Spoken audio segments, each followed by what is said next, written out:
이 시간 하나님께서 우리에게 주시는 말씀은 신약 성경 갈라디아서 4장 21절에서 31절까지의 말씀입니다. 갈라디아서 4장 21절에서 31절까지의 말씀을 우리 함께 교독하도록 하겠습니다. 제가 한 절, 여러분들이 한 절 교독하시겠습니다. 제가 먼저 21절을 읽겠습니다. 내게 말하라, 율법 아래 있고자 하는 자들아, 율법을 듣지 못하였느냐?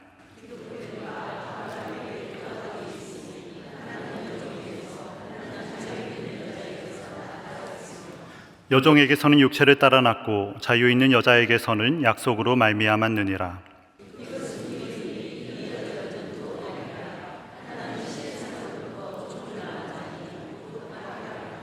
이 하갈은 아라베아에 있는 신의 산으로서 지금 있는 예루살렘과 같은 곳이니 그가 그 자녀들과 더불어 종노릇하고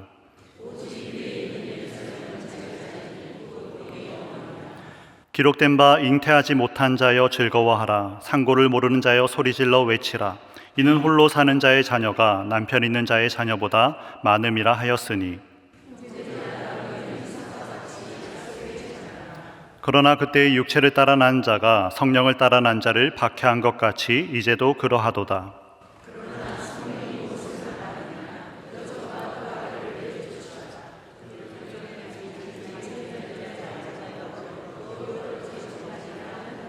함께 읽겠습니다. 그런즉 형제들아, 우리는 여종의 자녀가 아니요 자유 있는 여자의 자녀니라. 아멘.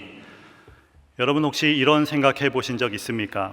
내가 교회를 더 열심히 섬기면 하나님이 나를 더 사랑하시지 않을까 하는 생각 말입니다. 혹은 교회를 열심히 다니지만 내가 여전히 하나님께 인정받고 있지 못한 것은 아닌가 하는 생각을 해보신 적은 없습니까? 우리는 종종 무의식적으로 하나님의 사랑과 은혜를 나의 노력, 나의 공로로 얻는 것으로 생각할 때가 있습니다. 오늘 말씀은 바로 이런 생각에 대한 하나님의 가르침이다라고 보시면 되겠습니다. 당시 갈라디아 교회는 심각한 위기에 처해 있었습니다. 바울이 순수한 복음을 전했지만 후에 거짓 교사들이 와서 예수 믿는 것만으로는 부족하다, 율법도 잘 지켜야 한다라고 가르치고 있었습니다. 많은 성도들이 혼란스러워했고요, 이미 많은 성도들은 그 가르침에 따라 살기 시작했습니다. 갈라디아서 시작 부분에 바울은 이것을 다른 복음이다라고 표현하면서 강력하게 경고를 하였습니다. 오늘날로 치면 예수 믿는 것만으로 부족하고 교회에 열심히 출석하고 헌금도 잘하고 봉사도 잘해야 구원받을 수 있다라고 가르치고 있는 것과 마찬가지입니다. 이런 식의 접근은 우리의 구원이 예수님의 은혜만으로는 부족하고 우리가 무언가 노력해서 더해야만 얻을 수 있다라고 가르치는 것과 똑같은 것입니다. 바울은 지금 이런 생각에 정면으로 도전하고 있는 것입니다. 21절에서 바울은 이렇게 말하고 있습니다. 내게 말하라, 율법 아래에 있고자 하는 자들아, 율법을 듣지 못하였느냐?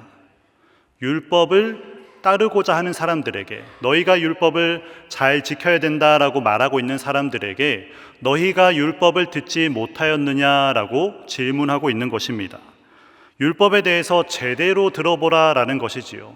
들어보라라는 소리뿐만 아니라 그 의미를 더욱더 이해하고 제대로 깨달으라라는 소리입니다. 당시 율법주의자들은 자신들의 주장을 더 강화하기 위해서 아마 구약 성경을 인용하고 있었을 것입니다. 그러니까 성경에 이렇게 기록되어 있으니 너희가 이것을 잘 보고 율법을 지켜야 된다라고 주장하고 있다라는 것입니다. 그래서 바울은 그렇다면 너희가 보는 것처럼 너희가 인용하고 있는 구약 성경이 정말 무엇을 말하고 있는지 함께 살펴보자라고 지혜롭게 접근하고 있는 것입니다. 특히 바울은 유대인들이 가장 소중하게 생각하는 아브라함의 이야기를 가지고 와서요, 이 이야기의 진짜 의미는 여러분들이 생각하는 것과 다릅니다라고 말하고 있는 겁니다. 구약의 익숙한 이야기를 바울이 새로운 관점으로 해석해서요, 너희가 알고 있는 것이, 너희가 율법주의라고 말하는 것이 얼마나 복음을 왜곡하고 있는지 다시 한번 말하고 있는 것입니다. 성령의 인도하심으로 그 성경의 진짜 의미를 제대로 알려주고 있는 것입니다.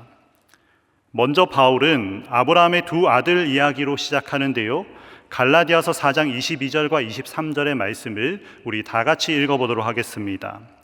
기록된 바 아브라함에게 두 아들이 있으니 하나는 여종에게서 하나는 자유 있는 여자에게서 낳다 하였으며 여종에게서는 육체를 따라 낳고 자유 있는 여자에게서는 약속으로 말미암았느니라. 아브라함의 이야기는 당연히 유대인들에게는 굉장히 친숙한 이야기였지요. 우리에게도 마찬가지입니다. 다시 한번 떠올려 보면 좋겠는데요. 하나님께서는 아브라함에게 그의 후손이 하늘의 별처럼 많아지게 할 것이다 라고 약속하셨습니다. 그런데 시간이 흘러도 아브라함과 사라에게는 자녀가 생기지 않았지요. 그래서 사라가 아이를 갖지 못하자 그녀는 자신의 여종 하갈을 아브라함에게 주어서 거기서 이제 자녀를 낳도록 하는 시도를 합니다. 하갈은 곧 임신하게 되고요. 결국 이스마엘을 낳습니다. 반면 이삭의 탄생은 어떻습니까? 다른 방식으로 이어지는데요. 아브라함이 99세, 사라가 89세였을 때 하나님은 그들에게 다시 나타나셔서 사라가 임신하게 될 것이다 라고 다시 한번 약속하십니다. 사라가 어떻게 했나요? 웃었습니다. 그렇죠. 그 웃음은요, 믿지 못하는 불신의 웃음이었습니다. 그러나 결국 하나님의 말씀대로 사라는 임신하였고요, 이삭을 낳았습니다. 방금 본 23절에서 바울은 이 두 아들의 다른 탄생 방식에 주목하고 있는 것입니다. 우선 이스마엘을 보시면요, 이스마엘은 육체를 따라 태어났다 말하고 있습니다. 육체가 무엇입니까? 여기서는 하나님의 특별한 개입이 없는 것, 자연스럽게 일어난 것, 특히 인간의 노력으로만 생긴 것을 말하는 것입니다. 쉽게 말해서 이스마엘의 탄생은 하나님의 능력이 아니라 사람의 노력으로 이루어진 것이다 라고 말하고 있는 거지요. 반면에 이삭은 약속으로 말미암아 태어났다라고 했어요. 약속은 하나님께서 주권적으로 우리에게 선포하시는 은혜의 선언입니다. 그러니까 이삭의 탄생은 전적으로 하나님의 약속과 능력으로 이루어진 기적이다라는 것이지요. 아브라함과 사라의 나이로 볼 때 당연히 그때 자녀를 갖는 것이 불가능했지만 하나님의 능력으로, 전적으로 하나님의 능력으로 자녀가 태어났다라는 것을 알려주고 있는 것입니다. 이제 바울은 이것을 가지고 더욱 놀라운 방식으로 이 이야기의 영적 의미를 풀어내는데요. 우리 24절의 말씀 다 같이 한번 보겠습니다. 24절입니다. 시작.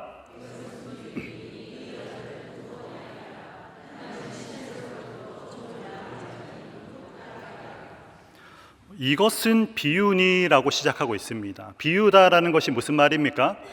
문자적 의미 너머에 더 깊은 의미가 있다라는 말이지요.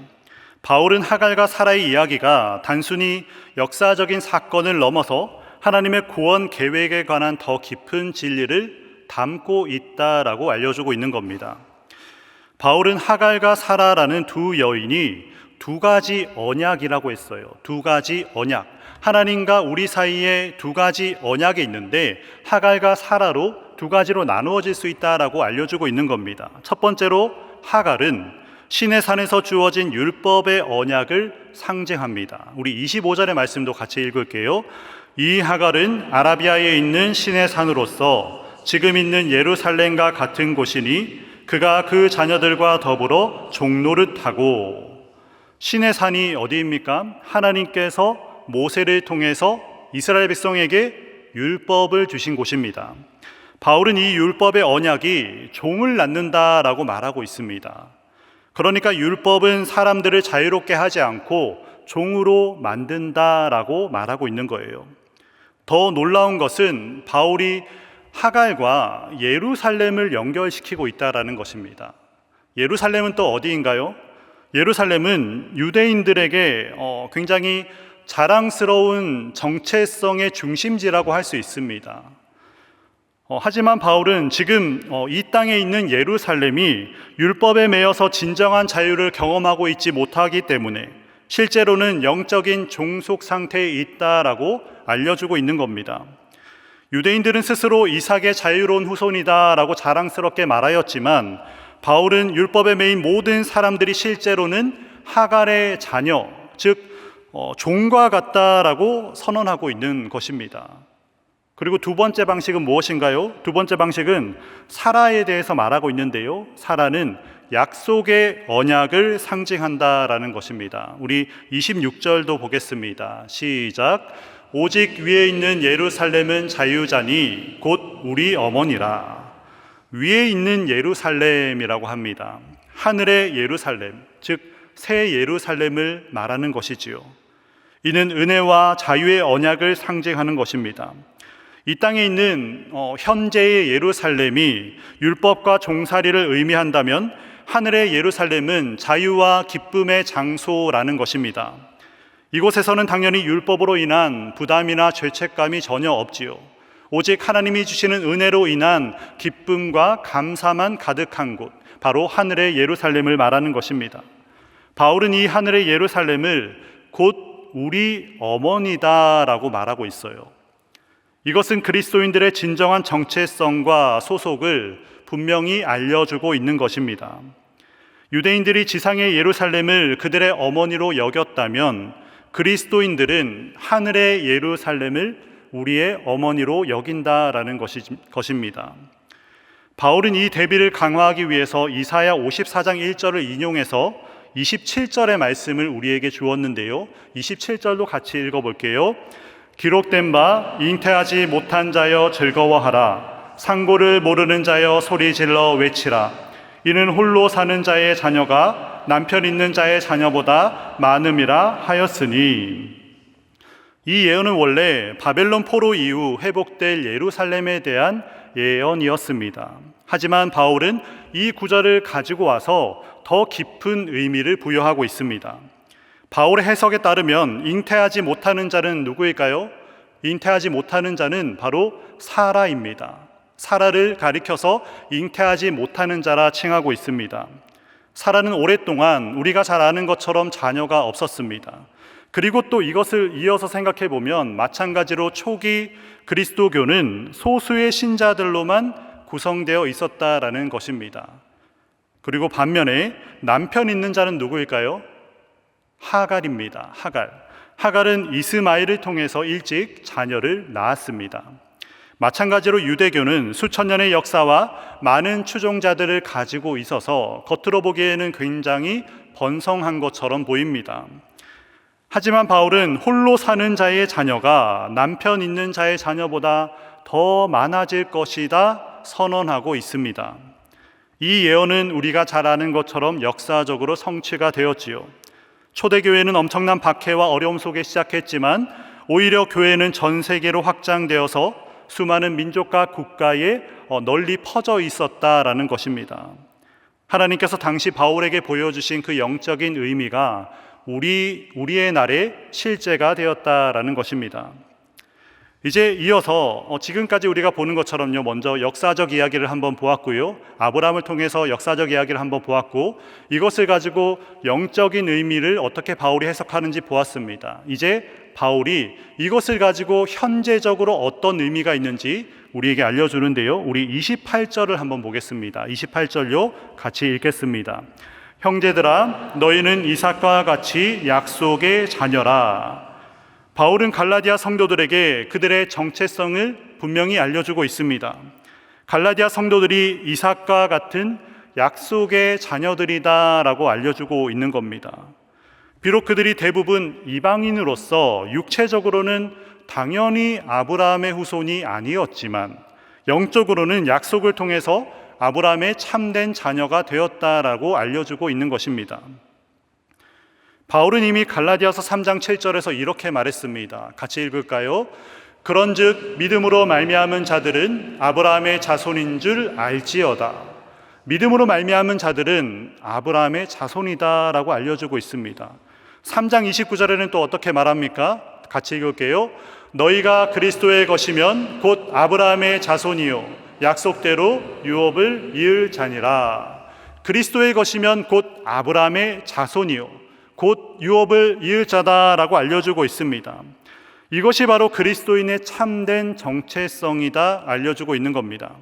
혈통으로, 율법으로 우리의 정체성이 정해지는 것이 결코 아니다라는 것이에요.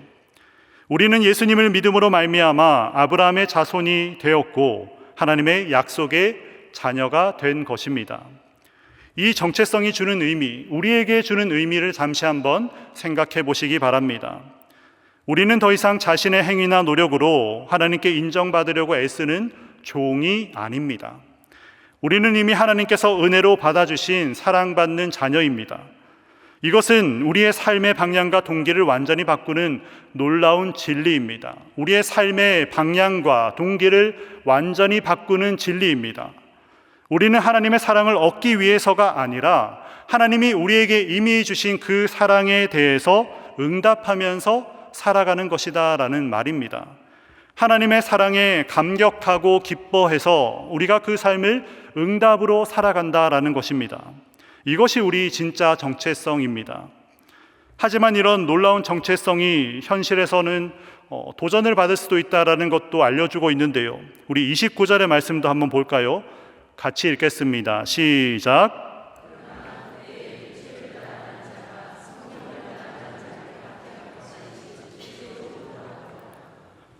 바울은 과거의 이스마엘과 이삭의 관계를 현재 상황에 적용해주고 있습니다. 옛날에 이스마엘이 이삭을 핍박했던 것처럼 지금 율법주의자들이 믿음으로 사는 그리스도인들을 핍박하고 있다라는 것입니다. 더불어 신약 성경은 이런 핍박이 그리스도인의 삶에 계속해서 있을 것이라고 반복해서 알려주고 있습니다. 예수님은요, 나로 말미암아 너희가 핍박을 받게 될 것이다 말씀하셨습니다. 바울도 말합니다. 그리스도 안에서 경건하게 살려는 모든 이들이 핍박을 받을 것이라.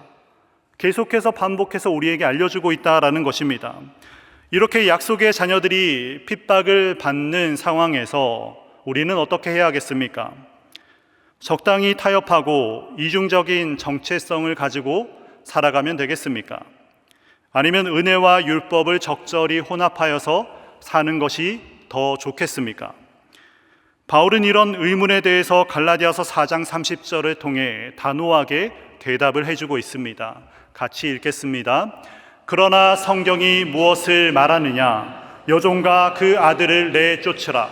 여종의 아들이 자유 있는 여자의 아들과 더불어 유업을 얻지 못하니라 하였느니라. 이 말씀의 핵심 메시지가 무엇입니까? 율법주의와 은혜의 복음은 같이 설 자리가 전혀 없다라는 것입니다. 율법을 따라가는 것과 은혜를 따라가는 그 복음 사이에는 결코 함께 할 수 있는 자리가 없다라는 거예요. 바울은 갈라디아 교인들에게 거짓 교사들의 율법주의적인 가르침을 단호히 거부하여라. 그리고 그리스도 안에서의 자유를 굳게 붙들라고 강하게 권면하고 있는 것입니다. 그리고 이처럼 그리스도 안에서의 자유를 강조하는 바울은 이제 이 자유가 우리에게 가져다주는 실질적인 복도 알려주고 있습니다. 그것이 무엇인 줄 아십니까? 바로 영적 유업입니다. 영적인 유업을 우리에게 알려주고 있습니다. 아까 본 30절에서 이렇게 말하고 있죠. 여종의 아들이 자유 있는 여자의 아들과 더불어 유업을 얻지 못하리라. 유업이 있습니다. 유업은 갈라디아서에서 계속해서 말하고 있는 주제인데요. 이 유업은 무엇을 가리키냐면 구약에서는 당연히 약속의 땅을 의미했지만 바울에게 있어서 그것은 더 영적인 의미를 가집니다. 그것은 첫 번째로 하나님의 나라이고요, 두 번째로 영생이고요, 세 번째로 성령의 약속입니다. 우리 말씀 갈라디아서 3장 14절의 말씀 한번 볼까요? 갈라디아서 3장 14절의 말씀 같이 읽습니다. 이는 그리스도 예수 안에서 아브라함의 복이 이방인에게 미치게 하고 또 우리로 하여금 믿음으로 말미암아 성령의 약속을 받게 하려 함이라. 하나님의 나라, 영생, 그리고 무엇보다 성령의 약속이 우리에게 유업으로 주어진다라고 말하고 있는 겁니다. 바울은 율법에 의지하는 자들은 이 같은 영적인 유업을 얻지 못할 것이라고 경고하고 있는 것입니다. 그리고 바울은 결론적으로 31절에서 이렇게 선언하고 있는데요. 우리 큰 목소리로 또 읽어보겠습니다. 시작. 그런즉 형제들아, 우리는 여종의 자녀가 아니요 자유 있는 여자의 자녀니라. 아멘. 이것은 우리 그리스도인의 정체성에 대한 강력한 선언입니다. 우리는 더 이상 율법의 종이 아니라 약속과 은혜로 말미암은 자유인이다라는 것입니다. 자유인. 이 얼마나 놀라운 선언입니까? 우리는 더 이상 무언가 해야만 한다라는 부담으로, 죄책감으로 하나님을 섬기는 것이 아니라 하나님이 우리에게 주신 은혜에 감격해서 무언가 하고 싶다, 무언가 드리고 싶다라는 감사와 기쁨으로 하나님을 섬기는 사람들인 것입니다. 사랑하는 여러분, 이런 자유와 정체성에 관한 성경의 가르침이 우리에게 어떻게 다가오고 있습니까? 바울이 이 비유를 통해서 우리에게 전하고자 하는 영적 교훈이 무엇입니까? 저는 오늘 말씀을 보면서요, 세 가지로 한번 정리해 보았습니다. 첫 번째는요, 우리의 참된 정체성을 우리가 기억해야 됩니다. 오늘 말씀에 따르면 우리는 자유 있는 여자의 자녀들입니다. 우리는 하나님의 은혜와 약속으로 말미암아 하나님의 자녀가 되었습니다. 생각해 보십시오. 우리가 하나님의 자녀라는 사실이 얼마나 놀라운 특권입니까? 천지를 창조하신 전능하신 하나님께서 우리의 아버지가 되신다라는 것입니다. 우리의 노력이나 자격 때문이 아니라, 우리가 무언가 공로를 세웠기 때문이 아니라 전적으로 하나님의 은혜로 우리가 하나님의 자녀가 되었다라는 것입니다. 교회를 다니고 종교적 활동을 한다고 해서 자동적으로 약속의 자녀가 된 것이 아니고 우리가 하나님의 은혜로 자녀가 되었다라는 것입니다. 오직 하나님의 은혜로 말입니다. 이처럼 오직 하나님의 은혜로 하나님의 자녀가 된 우리가 우리의 정체성을 잊는다면, 하나님의 자녀라는 정체성을 우리가 잊어버리고 살아간다면 우리는 쉽게, 그리고 당연히 율법주의에 빠지게 된다라는 것입니다. 하나님의 은혜가 아니라 자신의 행위에 의지하게 됩니다. 그러나 우리가 우리의 참된 정체성을 기억하게 될 때 우리는 진정한 자유 안에서 하나님을 섬길 수가 있습니다. 하나님의 인정을 받기 위해서가 아니고요, 이미 받은 하나님의 인정에 대한 감사의 표현으로 하나님의 뜻에 기쁨으로 순종하게 되는 것입니다. 첫 번째로 하나님이 우리에게 주신 참된 정체성을 기억하시기 바랍니다. 두 번째는 이것입니다. 우리가 자유 안에 굳게 서야 합니다. 갈라디아서 5장 1절은 말합니다. 같이 볼게요. 그리스도께서 우리를 자유롭게 하려고 자유를 주셨으니 그러므로 굳건하게 서서 다시는 종의 멍에를 매지 말라. 굳건하게 서다, 적극적으로 나서고 굳은 의지를 가지고 나서라는 말입니다. 소극적으로 그냥 율법주의만 피하고 마는 것이 아니라 그리스도 안에서 자유를 위해 의지적으로 노력하라라는 것입니다. 그 말은 무엇입니까? 하나님이 마땅히 우리에게 주는 자유가 나에게 없다면 그것을 찾기 위해 우리가 노력해야 된다라는 것입니다. 그리스도 안에서의 자유란 무엇입니까? 그것은 마음먹은 대로 우리가 죄짓고 살라는 방종의 말이 아닙니다. 바울은 갈라디아서 5장 13절에서 또 이렇게 말합니다. 형제들아, 너희가 자유를 위하여 부르심을 입었으나 그러나 그 자유로 육체의 기회를 삼지 말고 오직 사랑으로 서로 종 노릇하라. 오직 사랑으로 서로 종 노릇하라. 그리스도 안에서의 진정한 자유는 사랑으로 서로를 섬기는 자유다라는 것입니다. 우리는 해야만 해서 섬기는 것이 아니라 하고 싶어서 섬기는 것입니다. 두려움이 아닌 사랑에서, 은혜와 감격에서 비롯된 섬김이기에 우리는 그 섬김에서 진정한 자유를 경험하게 된다라는 것입니다. 오늘날 우리는 직접적인 할례나 율법 준수 같은 그런 요구는 받지 않습니다. 하지만 여전히 다양한 율법주의에 빠질 수 있는 여러 가지 상황들이 있습니다. 더 열심히 기도해야 한다, 더 많이 봉사해야 한다, 더 거룩하게 살아야 한다라는 그 같은 생각들이 우리의 행위로 하나님의 사랑과 인정을 받으려는 시도가 될 수 있다라는 것입니다. 물론 기도와 봉사와 거룩한 삶이 매우 중요하지요. 하지만 이것이 하나님의 은혜를 얻기 위한 조건이 아니라 이미 받은 은혜에 대한 감사의 응답이 되어야 한다라는 것입니다. 우리의 감격으로, 우리의 기쁨으로 하나님을 섬기는 것이 우리의 마땅한 자유가 되어야 된다라는 것입니다.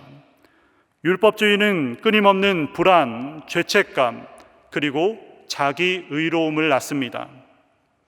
내가 저 사람보다는 더 경건하게 산다, 내가 저 사람보다는 더 거룩하다라는 비교 의식은 바로 율법주의의 결과물입니다. 그래서 율법주의는 우리의 영적 성장을 방해하고요, 다른 사람들을 판단하게 만드는 것입니다. 그러나 복음은 우리를 이러한 속박에서 해방시키고 하나님과 이웃을 진정으로 사랑할 수 있는 자유를 준다라는 것입니다. 그래서 우리는 자유 안에 굳건하게 서야 합니다. 세 번째는 영원한 유업을 바라보아야 합니다. 우리의 유업이 무엇입니까? 바울은 에베소서 1장 14절에서 성령님께서 우리 유업의 보증이 되신다 말씀하셨습니다. 또 로마서 8장 17절에서는 우리가 곧 하나님의 상속자요 그리스도와 함께한 상속자다라고 선포합니다. 그러니까 우리의 유업은요, 하나님 아버지와의 친밀하고 영원한 관계 그 자체입니다. 하나님과의 친밀하고 영원한 그 관계 그 자체가 하나님이 우리에게 주신 유업이다라는 것입니다. 그것은 위에 있는 예루살렘의 시민권이고요, 하나님 나라 백성의 특권입니다. 그러니 우리는 마땅히 이 땅의 일시적인 안락함이나 누군가의 인정이 아니라 하나님께서 약속하신 영원한 유업을 바라보며 살아야 한다라는 것이지요. 히브리서 11장 16절은 이렇게 말합니다. 그들이 이제는 더 나은 본향을 사모하니 곧 하늘에 있는 것이라. 우리도 이 세상이 아니라 하늘에 더 나은 본향을 사모하며 살아야 합니다. 이 세상에서 핍박과 어려움을 경험할지라도 우리는 영원한 유업의 확신 속에서 담대하게 살아갈 수 있다라는 것입니다. 바울이 갈라디아서 4장 27절에서 선언한 것처럼 홀로 사는 자의 자녀가 남편 있는 자의 자녀보다 더 많을 것이라 하는 그 약속이, 하나님의 약속이 우리에게 있다라는 것입니다.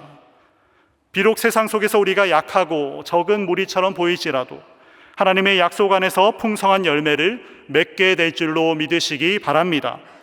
우리의 힘이 아니라 하나님의 능력으로, 우리의 지혜가 아니라 하나님의 지혜로 우리는 영적인 자녀를 낳고 영원한 유업을 누리게 될 것입니다. 그러니 여러분, 영원한 유업을 바라보며 살아가시기 바랍니다. 세 가지를 말씀드렸습니다. 첫 번째는 참된 정체성을 기억하십시오. 두 번째는 자유 안에 굳게 서십시오. 세 번째는 영원한 유업을 바라보며 살아가시는 여러분 되시기 바랍니다. 사랑하는 성도 여러분, 우리가 어떤 상황에 처해 있든 어떤 도전과 유혹에 직면해 있든 우리가 이 세 가지만 기억한다면 하나님의 은혜가 우리를 떠나지 않을 것입니다. 우리는 육체를 따라 난 자가 아니라 약속으로 말미암은 자녀들입니다. 우리는 종이 아니라 자유인입니다. 우리는 율법의 매인 자가 아니라 은혜로 말미암아 구원받은 하나님의 백성입니다. 이 진리가 우리 마음에 깊이 새겨지길 원합니다. 그리고 이 진리를 통하여서 우리의 삶이 변화되길 원합니다. 그리고 그 변화된 우리의 삶을 통하여서 세상이 하나님을 발견할 수 있는 그 은혜를 우리 모두가 누리기를 간절히 축원합니다. 함께 기도하겠습니다. 사랑의 하나님 아버지, 오늘 주신 말씀을 통해 우리가 율법의 종이 아닌 약속의 자녀임을 다시 한번 깨닫게 하심에 감사드립니다. 우리의 노력이나 행위가 아니라 오직 주님의 은혜로 우리를 자녀 삼아 주셨음을 기억하게 하옵소서. 우리가 날마다 이 정체성을 굳게 붙잡고 자유 안에 담대히 서며 영원한 유업을 바라보며 살아가게 하옵소서. 하나님의 은혜에 감격하여 기쁨으로 섬기는 삶을 우리 모두가 살게 하여 주시옵소서. 세상의 기준이 아닌 하나님의 기준으로 일시적인 것이 아닌 영원한 것을 바라보며 두려움이 아닌 담대함으로 하나님의 영광을 위해 살아가는 약속의 자녀들이 되게 하옵소서. 우리 주 예수 그리스도의 이름으로 기도드립니다. 아멘.